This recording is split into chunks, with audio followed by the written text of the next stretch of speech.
In this video, I will teach you how to duplicate a SharePoint list with the use of OneDrive.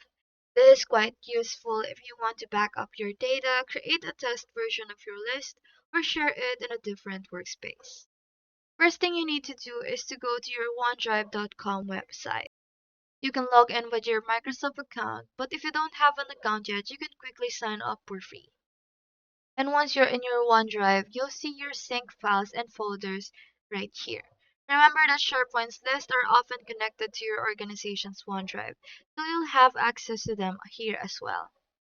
So to duplicate a SharePoint list, here's what you need to do. You must locate the SharePoint list file.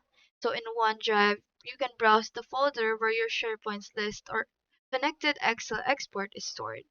SharePoint's list can be exported to Excel, which makes duplication quite easy. In order for you to do that, all you have to do is to click on these three dots right here and click on Open. Next up, all you have to do is to go to this file right here and then click on Export right here. Once you click on Export, you can also download this for PDF, CSV, or whatever it is right here. Now for easy duplication, you can just click on Create a Copy right here and then create a copy online right here. Now you can also rename it as you fit and then choose the location and make sure it is your OneDrive right here. Then click on create a copy. You have the copy of your SharePoint list or connected Excel export right here. Now once you go back to OneDrive, you will always see this kind of copy embedded to it.